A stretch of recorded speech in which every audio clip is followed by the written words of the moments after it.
From the New York Times, it's The Headlines. I'm Tracy Mumford. Today's Thursday, November 13th. Here's what we're covering.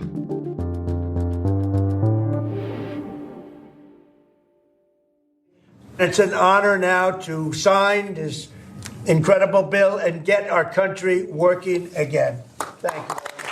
Late last night, President Trump signed a measure reopening the federal government and ending a 43-day shutdown that was the longest in U.S. history.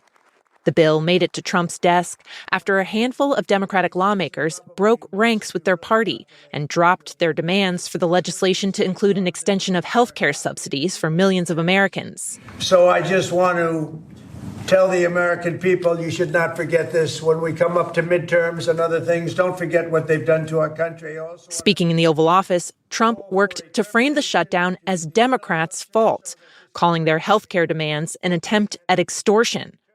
Public polling, however, shows that most Americans blame Republicans for the shutdown, and that voters overwhelmingly want the subsidies, which are set to expire next month, to be extended.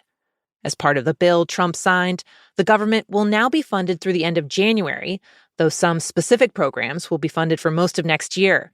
The bill also includes a provision that reverses the layoffs of federal workers that Trump ordered during the shutdown.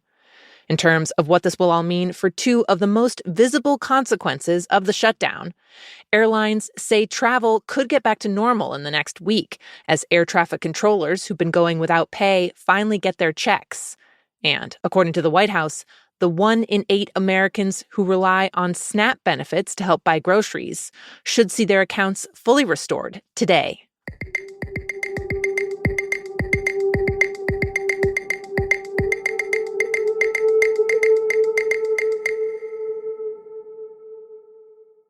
For the past day, a team of Times reporters has been poring over the more than 20,000 pages of Jeffrey Epstein's emails that were released by Congress. The House Oversight Committee got the emails from Epstein's estate as part of its investigation into the convicted sex offender. Their release started as a slow drip. Yesterday morning, House Democrats first shared just 3 email exchanges. In them, Epstein made comments suggesting that Trump, who he was friendly with in the 90s and early 2000s, knew more about his behavior than the president has acknowledged.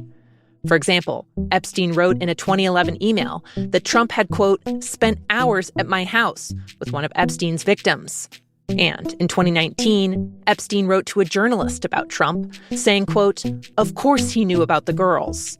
Republicans, in turn, criticized Democrats for releasing only those 3 emails, and shortly after released the rest, thousands and thousands of them. In that huge document dump, which the Times is still digging through, the messages hint that Epstein and his advisors believed they had inside and potentially damaging knowledge of Trump's business dealings. It's really clear that for years after Trump severed his ties with Epstein, Epstein was still really focused on Trump. Epstein appeared to think that he had some potential leverage over Trump at a time when the federal government, which was run by Donald Trump, was criminally investigating Epstein.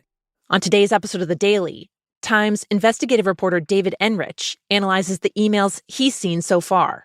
To me, the takeaway of these emails is not so much what they reveal about Epstein's relationship with Trump, as much as they reveal that Epstein, who is always an opportunist and always looking for an edge over people, was doing that here with Trump. He could sense, I think, that the walls were closing in on him and that his life, his freedom were on the line.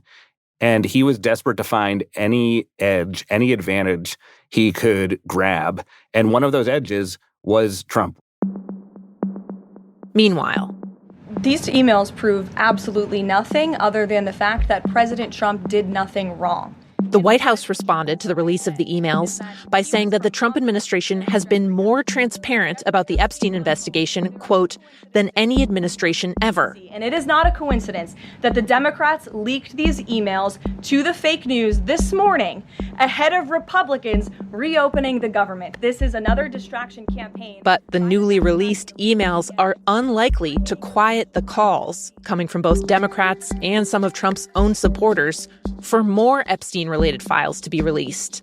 A core part of Trump's base believes that the Justice Department is sitting on a motherlode of documents, including video recordings. Only small, curated batches of those documents have been made public so far. Last night, a bipartisan effort to force a vote in the House to demand the release of those files moved forward, despite an intense effort by the White House to stop it.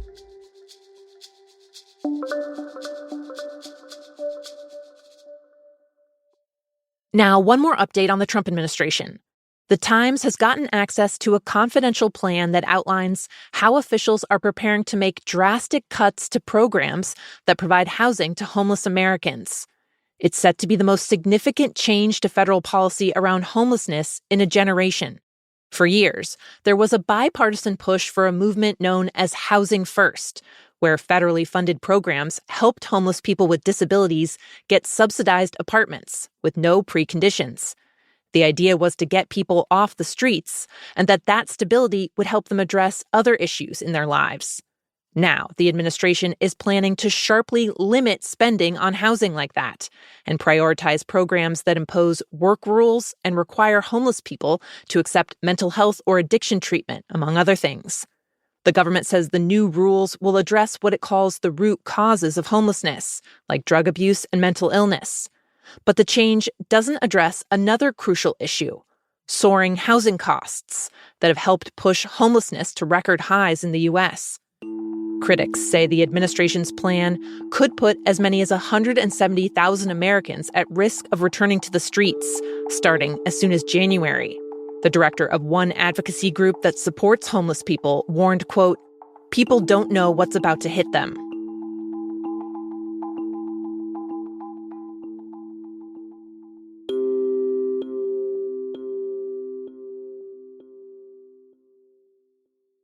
Three, two, one.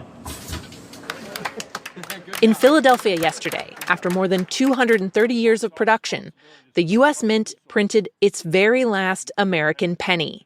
Over the last decade, the American taxpayers have been repeatedly shortchanged. Top Treasury officials celebrated the final pressing as a money saver for the government, citing just how expensive making pennies had become in recent years. To print one penny, which is made almost entirely of zinc, costs more than 3 cents. A little absurd since, let's be real, what can you even buy with a penny? That said, if you have some of the estimated 250 billion pennies still out there somewhere, collecting dust in a jar maybe, fear not, they are still legal tender. Now, this may not be the last coin we say goodbye to. The nickel could be next. Like the penny, there's almost nothing you can buy with one. And the cost of minting a nickel is now more than a dime.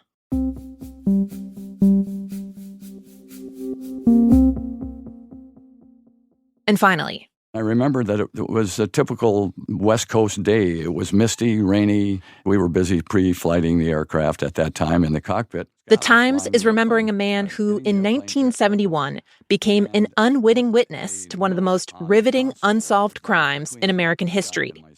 William Radachek died recently at 86 years old. But on a November day in 71, he was the co-pilot on a flight headed from Portland, Oregon to Seattle when a man known as D.B. Cooper climbed on board. A flight attendant then came through the cockpit door. Radachek described it all in an interview with the BBC, including the moment Cooper handed over a note claiming he had a bomb. And it said, "You're being hijacked, no funny stuff. I want $200,000 in U.S. currency. I want it in a knapsack, and I want 4 parachutes." The passengers were all allowed to get off the plane in Seattle. They never knew what was happening. And once the money and parachutes were on board, the flight took off again. At some point, alone in the back of the plane, Cooper lowered the staircase and parachuted into the night. Radachek, in the cockpit, felt a bump in the pressure, and he radioed air traffic control. He said, quote, "I think our friend has just taken leave of us." Radachek talked about the fateful flight many times over the years. He kept flying and stayed on at the airline, only retiring in 1999. As for Cooper, he was never found. And almost a decade ago, the FBI announced it was no longer actively pursuing the case.